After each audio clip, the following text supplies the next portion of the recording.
कभी सोचा है कि जो देश दुनिया का बैक ऑफिस कहलाता था, वो अब टेक्नोलॉजी का भविष्य कैसे लिख रहा है?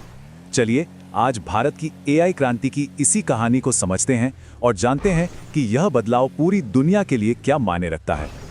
ये भारत के बदलाव की पूरी कहानी एक तरह से बयां करती है।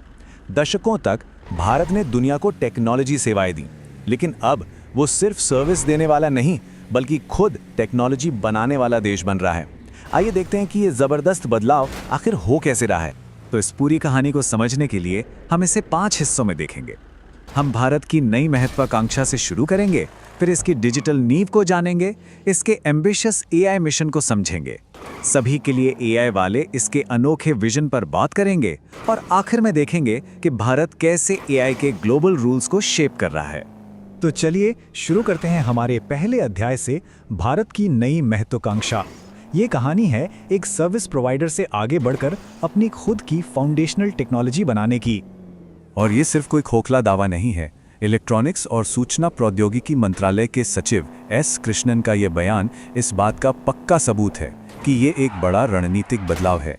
ये एक साफ इशारा है कि भारत अब खुद को कैसे देख रहा है। तो सवाल ये उठता है कि ये आत्मविश्वास कहाँ से रहा है? देखिए, ये कोई रातों रात हुआ चमत्कार नहीं है। इसकी जड़ें पिछले 1 दशक की मेहनत और एक बहुत मजबूत डिजिटल नींव बनाने में है। और इस नींव के केंद्र में है जिसे कहते हैं डिजिटल पब्लिक इंफ्रास्ट्रक्चर, यानी डीपीआई।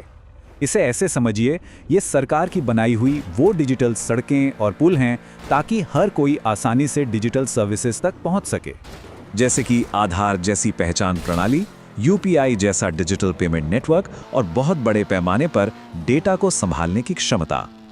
ये वो कॉन्क्रीट एग्जाम्पल्स हैं जिन्हें भारत ने पिछले दशक में बड़े पैमाने पर बनाया और लागू किया है। और इसका नतीजा क्या हुआ? 2 ऐसी चीजें जो गेम चेंजर साबित हुई। पहला, बहुत बड़ी मात्रा में डेटा जो किसी भी एआई के लिए फ्यूल की तरह है, और दूसरा, 1 अरब से ज्यादा लोगों के लिए टेक्नोलॉजी को सफलतापूर्वक लागू करने का तजुर्बा। ये एक ऐसा हुनर है जो दुनिया के बहुत कम देशों के पास है। चलिए अब अगले पड़ाव पर चलते हैं और देखते हैं कि ये सब आगे कैसे बढ़ रहा है। भारत अब अपने एआई इकोसिस्टम को रफ्तार देने के लिए एक बहुत बड़ी रुकावट को दूर कर रहा है। मिलिए इंडिया एआई मिशन से। ये सरकार का एक महत्वाकांक्षी प्लान है जो एक बहुत बड़ी चुनौती का हल निकालता है। वो है कंप्यूटिंग पावर। क्योंकि पावरफुल एआई मॉडल्स को ट्रेन करने के लिए सुपर पावरफुल कंप्यूटर्स की जरूरत होती है। और ये मिशन कितना बड़ा है, इसका अंदाजा इस नंबर से लगाइए। सरकार 10,000 से ज्यादा हाई परफॉर्मेंस जीपीयूज, ये वो चिप्स हैं जो एआई के लिए जान हैं, उन्हें उपलब्ध करा रही है।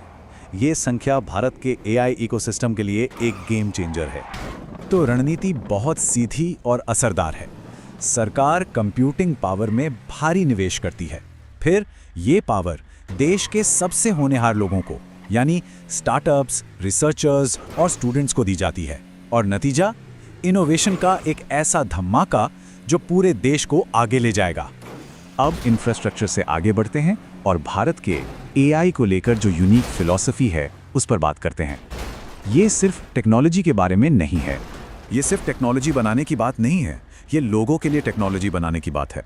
भारत एक ऐसा एआई मॉडल बना रहा है जो किफ़ायती हो, जिसे अरबों लोगों तक पहुंचाया जा सके और जिसका मेन मकसद जनता की भलाई हो।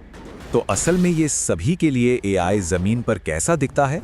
स्वास्थ्य में बीमारियों का पता लगाने वाले एआई मॉडल्स, किसानों को फसल की सलाह देने वाले सिस्टम, या फिर स्टूडेंट्स के लिए पर्सनल एआई ट्यूटर। ये सिर्फ कुछ उदाहरण हैं। और यही बात भारत के अप्रोच को सबसे अलग बनाती है।